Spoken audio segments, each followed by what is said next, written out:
Here we go. Hey, everybody. This is Jim Wagy with Freedom Music Factory. And I just want to say this is a very special day for me because today I'm doing my first ever podcast. I've never hosted a podcast. I've been a part of podcasts, but I've never hosted a podcast. And today I have two special, really special friends to me, and that's Steve Gadd and his brother, Eddie. So say hello, guys. Hey, guys. Hello. So as I understand it, this is the first time Eddie and Steve, the Gadd boys, have actually been on a podcast together too. So we're going to take a trip down memory lane today. And I just want to thank all the Gadds for their great hospitality. Eddie and Barb invited me up to Rochester after the Bills game because I was up there to see the Chiefs and the Bills, and they invited me up. And I said, you know what I'd really love to do? I'd really love to go see where Eddie and Steve took tap dancing lessons, where Steve studied drums. I'd love to go to Eastman. I'd love to see all the houses and just hear you guys' story. And I've heard Steve's story so many times, and I always love listening to it. But I thought if I took some pictures, we could bring it to life for everybody, and we could, talk about it and let Steve and Eddie share what these memories mean to them. So I'd like them to participate and just kind of talk about some of this stuff as we get rolling here today. How's that sound? Sounds good to me. Sounds good. Okay, great. So let's start out. I think we'll start out with the house that was your mom's house. And Eddie and Steve, if you want to talk about that. And Eddie, we talked about how it looks a little bit different. It doesn't have the trellis out in front of it right now, but we're going to show that. And you guys tell us what your memories are of that house. Well, like I said before, they used to have a arbor of grapes along the side of the house there. It's no longer there, but this is where my mom grew up, and most of her family, they were all born in this house. And they also had, they used to do funerals in the front parlor of this house. That's where they did funerals back then. Amazing. What's the address there? Alexander.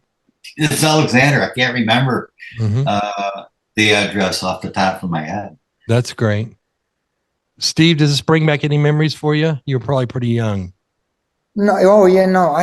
We had a lot of cousins. I mean, that's the house where on holidays, all my mom's, brothers and sisters and their kids, our cousins would meet, and so we spent a lot of time there.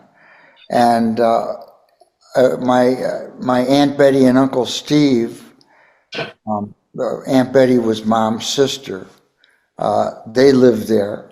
And my mom's dad, until he passed away, lived in a back room in that house too. Wow. But there were a lot of family events there. And my Aunt Betty and Uncle Steve lived on the bottom floor. My Uncle Hank and Aunt Fran lived upstairs. So, and this is where my mom's parents lived with all the kids. And then after they passed away, it stayed in the family. A couple of the, my Aunt Betty and her husband, my Aunt Fran and her husband, and my cousins Vic and John lived there. Yeah, it was a pretty big house. Looks like it, could hold a lot of people, which is great. Yeah, it was a big old house. Yeah, it was good. Can I chime in for a second? Yep. So I didn't come into the Gadd family until the 80s, and I'll never forget my first walk inside there. It was exquisite with the red mohair parlor furniture covered in plastic. This gigantic dining room table, just round, beautiful, and the kitchen was so small, but the food that came out of that kitchen was incredible. And Aunt Betty, she was a dream. She was life of the party. She was always the Italian cookie taker at a wedding, stuff in her purse. Wonderful family to marry into. That's awesome. Hey, Eddie, what about that garage? You were telling me something about that garage. Well, that was the stable. That was where the horses were kept. My grandfather, if I'm not mistaken, he was like a junk collector, and he used to deliver ice back in those days and things like that. It's amazing. That's great. Okay, well, I think we'll move to the next picture, which let's go to Pearl Street if we could do that. Well, however, this is where we grew up after we moved from Pearl Street. This is on Harwick Road. Mm-hmm. This is where, and you see this arrow? This arrow here, the windows? Yeah. Okay. We lived across from a crosswalk that went to St. Ambrose School, which is down the street. Stephen had his drums back in here, in front of the fireplace in this house. And he used to play either after school or at lunch, and kids would come over here and stand by the window and listen to him play. Amazing. So, Steve, is this where you did the John Philip Sousa marches and the parade drum and everything in this house? Yeah, it is. That's where I lived there from when I was about 3. So a lot of that stuff happened while I was living there. That's a real old picture of that house. Well, we just took it about a month ago, I think.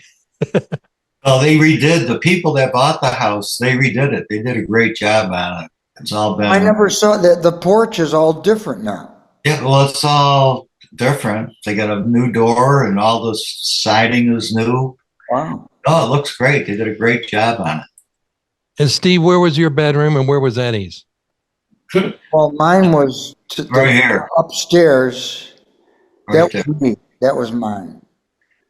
And mine was over here in the back of the house. Gotcha. Our parents' bedroom was here. On the right. Right here, yeah.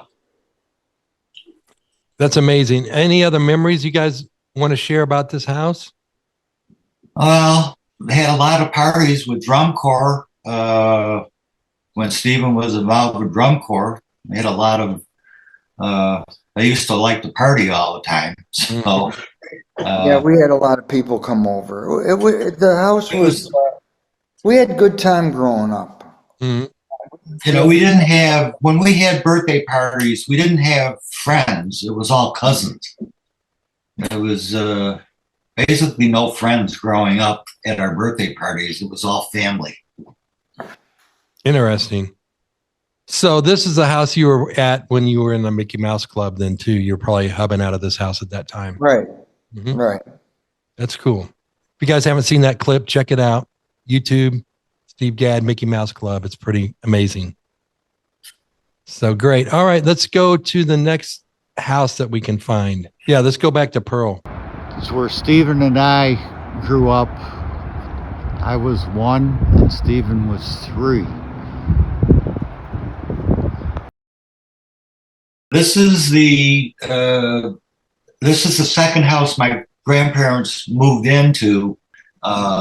My grandparents lived on the first floor, and they had tenants live on the second floor for basically as long as they had the house. They were long tenants. That was totally normal back then, you know, coming out of the Depression in the late 20s, and people started, you know, families living together and housing together and just kind of taking care of each other and growing up together. Mm-hmm. Mm-hmm. Okay. Well, that house has changed because they had more detailed railing system and stuff that was probably rotted. So whoever did the work, that's what they did. They didn't keep it the way it normally was. So, modifications. That happens. Yeah. Next, we're going to go over the parade route because we heard Steve talk about drum corps, and it was an integral part of his life. So I asked Eddie and Barb to take me down and show me the exact streets where the drum corps would have been marching. So Steve, you can go ahead. Well, this is Main Street, and this is where they would have been marching. It's downtown right now is all under construction. But this would be the tail end of the parade at coming down to this location street. Oh, that's where it ended, right? that's where, the parade usually ended there. But if you goes further, we're going to take you by a very well-known, where you get a garbage plate called Nick Tahoe's. Rochester, Rochester's known for the garbage plate at Nick Tahoe's. Hey, okay, let's pull up the tap dancing house where you guys took tap dancing lessons. This is the 40s, so vaudeville was winding down, but you guys had a little act in it. You have In the 50s. in the 50s. Tell us about that. Why we're pulling it up. Well, we took tap dancing lessons from this guy Curly Fisher. He was the teacher, and there were a lot of kids that took tap dancing lessons, Mm-hmm. and we were involved in entertaining for the vets at the Air Force, at the military bases. And we performed at old age homes for older people, and it was we knew all the kids that a lot of the kids that were taking lessons from Curly Fisher were involved in these shows, so it was a nice hang. Right? Did you and brother do some routines together, like parties and stuff? Yeah. That's cool. Yeah, we did a lot of stuff together, Awesome. Steve, talk to us about how you think tap dancing helped you with drumming. It's just whatever. I mean, it's whatever you do rhythmically. I think helps me as a drummer. You know what I mean? Whether it's with whether you're tapping on the table with your fingers or if you're dancing, it's all part of finding the groove, and it's all connected. It is rhythm. Yeah. Rhythm, space, and time. Mm-hmm. That's great. Let's do the high school. Oh, yeah. Now, we had a bet, Barb and Eddie and I, on whether or not we were going to get in and get to see Steve's award from the Hall of Fame. And we won.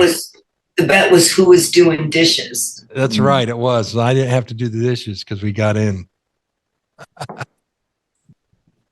I haven't been back there since. This is all different to me. Mm-hmm. There's Eddie's about to bust in. Exactly. You look like two hoodlums. Right. We ended up having to go to the newer wing. They wouldn't let us in the older wing. They wouldn't? Uh-uh. Well, the entrance is different now, Stephen. Let me see if I can read that. I don't know if I can. Wind ensemble, dance band, BA education, school of music. Let me see if I can read this. Professional percussionist, leader of the jazz rock band, the Gadd Gang, has worked with such notables as Paul Simon, Al Jarreau, which I love, Quincy Jones, Barbra Streisand, Frank Sinatra, and many more. Of course, there's Eric Clapton and so many great other people. And don't forget about the Steve Gadd Band, which is phenomenal, and they won a Grammy, the Steve Gadd Band. Works as a freelance studio artist and has toured the world with other great music artists. That's true. It's really hard to see. It's small. You're better than me. Conducts clinics and progressive percussion. Has written a book and made videos to help teaching. Oh, there, Eddie and I are in front of the wall, and Steve's right up there. Yeah. I still can't believe they let you in. Right. It was our charming smiles. Yeah, it was. The Kansas City Chiefs shirt didn't help me. I can tell you that. Yeah, that was the day after your loss to the Bills. Maybe they felt sorry for me. Thanks for reminding me. Maybe. Yeah. Okay. So then what else do we have, guys? We have, thanks, Steve. We got your last house that you lived in Rondequoit. How do you say that? Rondequoit? Rundequay, yeah. Yeah, Rondequoit. No, that's Pittsburgh. It's his house in Pittsburgh. Oh, okay. Well, go ahead and tell us about that. Well, I got that after our mom died. Then I was living in a rental Mhm. on Ladder Road, which was out in Greece, and I was able to put a down payment on and buy this house. And this was in Pittsburgh, and that's where the kids grew up. Yeah. All right. So Carlo and Duke, this is their childhood memories right here, right? Yeah, yeah. Hmm. So up to teenagers, maybe? Yeah. Mm-hmm. Yeah. And when did you leave there? Probably when you moved to Phoenix? Yeah. So we were there for about 20 years. That's a long time. Yeah. It looks like it's really in great shape and looks like you could have got it when it was new at the time. Yeah, it was good. It was a nice house. Mm-hmm. All right. I think we got another picture on the side. Yeah, that's 3-car garage. Yeah. Pretty leaves and foliage there in Pittsburgh. Really nice time of year. When the kids were little, we had a trampoline set up where that trailer is. Okay. Sounds good. So who did the leave work, Steve? Who did all that? We all took turns, yeah, when I was home, I did it, but I was gone a lot. Yeah. Yeah. I guess the people that did the lawn would do that too. Yeah. We had good times in that house. Yeah. That's great. Okay, what else do we have here, guys? Oh, yeah, we got some early clubs. So these are some of Steve's clubs that he played in. Now, you might not recognize them, but according to Eddie, this is one of the clubs over here. Well, this is going down State Street, Stephen. Oh, so that's the lounge. Mm-hmm. The lounge. When your dad took you to see like Count Basie and Louis Bellson, was that somewhere around here stuff too? That was in New York. Okay. I saw Louis Bellson at a clinic in Rochester, but I saw Count Basie at Birdland. Okay. Yeah, this is down at Charlotte Lake, and that's the club right there. It used to be, what was it, Stephen? Mardi Gras? What was it? The Golden Grill and then the Mardi Gras. Yeah. Yeah, and we were there. Remember who was there when the fire started? No. Remember, we got home and it was on the news that the place was under fire. Who was there? Well, we were there that night and we all left. And then Who was playing? after we left, it must have been a kitchen fire. Who was playing? So Dixieland band. Right? it might have been. I mean, I don't remember. I just remember the fire and we were there. Didn't know anything about it until we got home. You've played there with Mercado not that long ago in that club. Right. Yeah, that was a good club, man. They used to have a lot of Dixieland music in there, and it was a good hang. They're actually redoing that club. Yep. Yeah, you're close to the water right there. It's not far from the water. Yeah, you're right. Yeah, you're The lake is right there. stone's throw away right Lake there. Ontario. So I think we'll go find some miscellaneous pictures there. I think we got like Wegmans and we've got Don's Burger Place and some other places. You guys remember hanging out here? Yeah. Yeah. Well, I don't know what that is. I can't really tell. What is that? Down and Bob's. Huh? Down and Bob's at the lake. Oh, It's called Don's Originals now. okay. They must have redone it. Well, yeah. Remember, these were just these windows in the early days. They had stools out here Outside. for you to eat outside, and they'd have these boards that would lift up, and you'd be open to the restaurant. And then at night, they just close the boards. Right. But now they've enclosed all this, so all the stools are inside, and all the tables are outside now. Yeah, we ate there. They had the good food. Good burgers. Yeah. What else did we got another picture there, I think. Oh, there we are.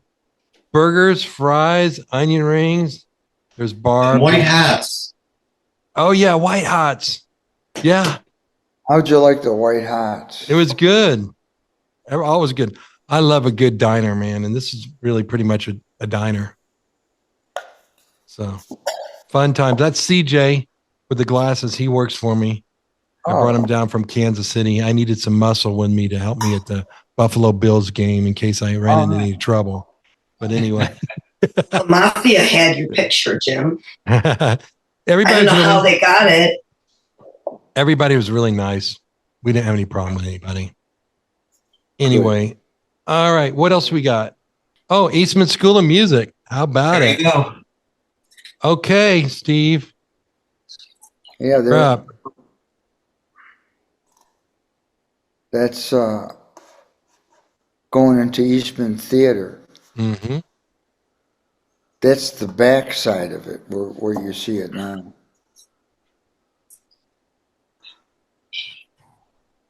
Now, Steve, you did your senior recital in the Eastman Kodak Theater, right? And I did it in Kilburn Hall. Okay.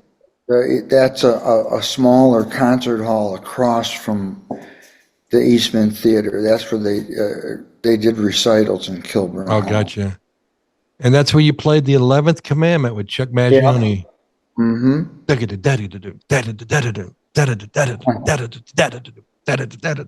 I know it well. Yeah, we did a lot of music in Eastman Theater. That was great.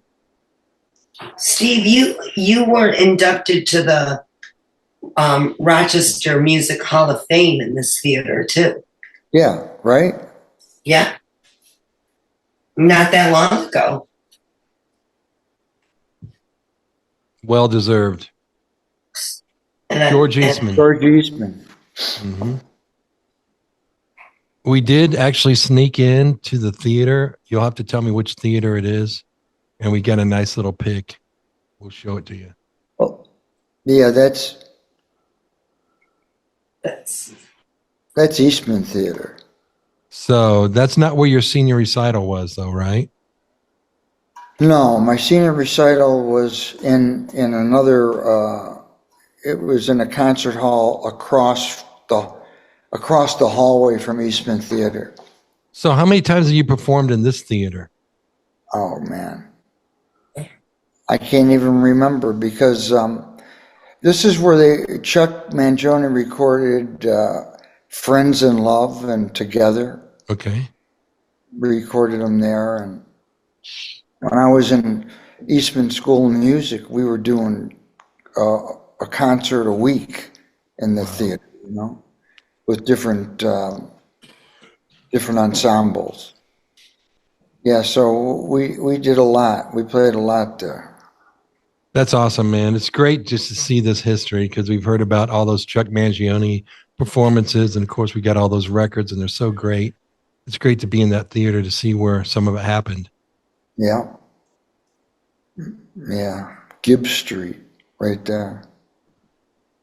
I think we got your favorite coffee shop in here too. You're going into Java's now. Okay. I think, as I understand it, Steve and Carol really like Javas. Oh, we used to go in there all the time. Mm-hmm. And when I was in school, that place was it was a luncheonette, like a burger place, Mm-hmm. and it was called the Coffee Break. And I spent a lot of time in there when it was the Coffee Break, and then it became Java Joe's, and we spent a lot of time. It was Java Joe's too. It was a good hang. It's a great. I had their hot chocolate. It was great. It's a good vibe, and it's right next to Eastman. I mean, it's Yeah, that's where 10 yards away. that was the hang. And Java Joe he was a good guy. Mm-hmm. He started that place. There we are with our hot chocolate. Yep. Well, I think you got all about a sip of yours, if I remember, Jim. Right. Yeah. That's right. We won't talk about that. That was so fun. Oh, yeah. Let's talk about St. Mary's, because Eddie's got a great story about your uncle selling newspapers in front of St. Mary's. This is what it was like in the 40s and 50s. People are hustling and doing things on Sunday morning. So let's just put up all the St. Mary's stuff. And I think Eddie and Barb were married here, right? Mm-hmm. We were. That's where my mom went to school, grammar school. Amazing. There's Barb and CJ. He works for me. And we're going to see a lot to the right here, I believe. Or was that the lot? No, it's coming. It should be coming up.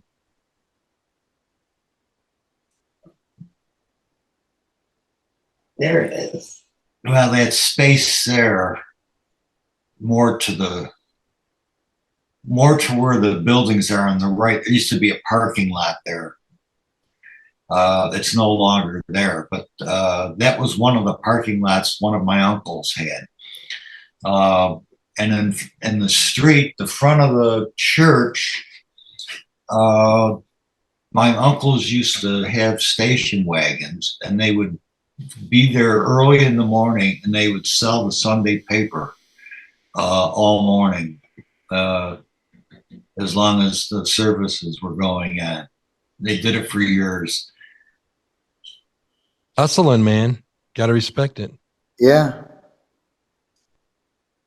Got any memories there, Steve? Well, I just remember, my Uncle Andy selling papers and seeing a lot of my relatives at this church. This is the church where my mom went when she was growing up. And, she, liked to go there because she was familiar with it and her family was there. But when we moved to Arundequoit, the church we were going to as kids was where we went to school, St. Ambrose. Okay. So St. Ambrose was more where kids that we went to school with went to church. This was more where family went, And so we didn't go to this one all the time, but it was nice when we did, because we'd see all our cousins and stuff. Okay, we got some miscellaneous stuff here. Around here someplace, in this block, was Levi's music store. And that's where he took music lessons. Or drum lessons. So Steve took drum lessons somewhere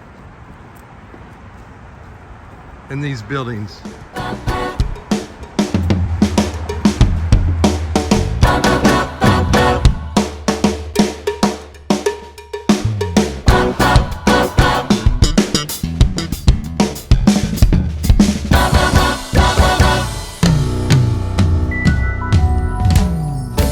Yeah, that was one of the first logos when I went with Yamaha, because I was playing with stuff. But yeah, I got a bunch of those heads. It's a little bit over the top. I prefer a more subtle approach. You know what I mean? A smaller Yamaha thing, but that's how it started out. Oh, that's with Warren and Eddie and George Young. Yeah, George Young. We played in Rochester. Mm-hmm. Ah, yes, we can't miss the EGAD studio and beauty salon. Right. Let's talk about that, Eddie and Barb. Well, what do you want to know? How many years have you been in business? I've been at this location probably since the early 90s. That's amazing. Yeah, we went and saw that, and he's got some polo. Eddie's a big polo enthusiast, so we've got a picture. I think that's it right there. Is there anything else before I want to kind of talk about life and time a little bit? And we had those pictures there with myself and Eddie and Barb with life and time. And I just want to say, some of these pictures are in life and time. And if you haven't got this, please look at it. It's at Hudson Music. Please get this. This is really, if you really are a fan of Steve Gadd, this really kind of tells a whole story. And this is just really a real treasure that we've all been gifted with to have this. And it's great. It's got transcriptions in it. It's got some of the pictures of the house we showed to you here today. And it's got stories about him and Chuck and him and Chick Corea. There's a cool picture of them both playing bass. Him and Chick Corea playing the bass. And this is just a really great life and time recap of Steve Gadd. And what's really special? He's got the transcriptions in here, but those are on the hardcover. But they also included, and Joe, who did the transcriptions, I think, Steve, you oversaw these transcriptions too, right? Yes. Okay, so Steve knows what's going on, and he approved these transcriptions. And these are just the gift of music. And I'm so thankful for my parents, and I know Steve, and very blessed that we had parents that took us to get educated and took us to get lessons and learn how to read music, learn how to read snare drum music, learn how to read drum set music. And so if you haven't done that, it's never too late. I'd encourage you to go ahead and do it. There's a notation key, and every tom has a note, and every bell of the cowbell has a note, and a bow of the cymbal, and a bell of the cymbal, and everything's there. And learn to read the rhythms because they're great. But this is really a gift. I had previously had some transcriptions of Asia and worked out all three of the solos before. These are slightly different, so I'm going to have to learn them a little bit. But there's some real gems in here. Got Legend of the One-Eyed Sailor, of course, Chuck Mangione. Got the Beat to the Hustle. Gotta love the Hustle. His first #1 record. 50 Ways. Of course, Late in the Evening was a game changer for, I think, everybody. We've all gotten a lot of mileage out of that. Thank you for that, Steve. Lenore, all the Chick Corea stuff. Night Sprite. And, some of these are the full transcriptions of the whole song. Like you got Night Sprite, the whole song's there. So if you want to work it up, that'd be a great senior recital piece or something like that. And Asia's in here, all 6 or 8 pages, whole thing. And so, and the one that I'm really kind of thankful for is a samba song, because I started that in college, in high school. I was learning samba song, and the transcription was so darn hard. And I looked at it here, and it seems a lot more doable. Maybe I've just gotten better reading, but it's pretty much the Mozambique beat and with some funky kick in it. But the transcription I was learning from, which came out of a Modern Drummer or something in the 70s or 80s, was like, it was eating my lunch. So I looked at this today and I said, yeah, I could do this. So it's such a great gift. Life and Time by Steve Gadd, available at Hudson Music. And you've also got the Gaddamits, which is very unique and quite a tongue twister for your hands to learn how to displace beats and play flam taps and flam accents backwards and displacing all that stuff. That's great. And you do have another book you're working on eventually, right, Steve? Another Gaddamits? Yeah, I got some other ideas that came to me, and just alternate stickings that I find really good for your chops. Dexterity. And music. They're musical too. They're just different, but I'm excited to share them. Well, we're excited. And Steve, I want to thank everybody. I want to thank you for being my friend all these years. I can't really do anything for you. I'm just a huge fan from Kansas City, and you've certainly showed me unprecedented favor. And I just really appreciate you and Carol and Duke and Carlo and Lovey and the whole family. And then Barb reached out to me and Eddie, and now we're great friends, and we're talking every day about football or something. We'll be talking for a little while. But I'm glad that you got a chance to meet my family. they're great. And I appreciate your generosity, and you've always been, like a good friend and very supportive. So I appreciate you. I appreciate that. And I got to have Steve play on 2 of my songs this earlier year in February, and we met in Vegas, and he played on one song that's kind of like a Spiral Gyra morning dance, catching the sun type song, and he played a great track on that. We had Luis Conte in there, Gary Lunn on bass, Jerry Lopez on guitar, and that video is going to be coming out as soon as I've reworked the marimba solo that I played on it. I have to work it back up.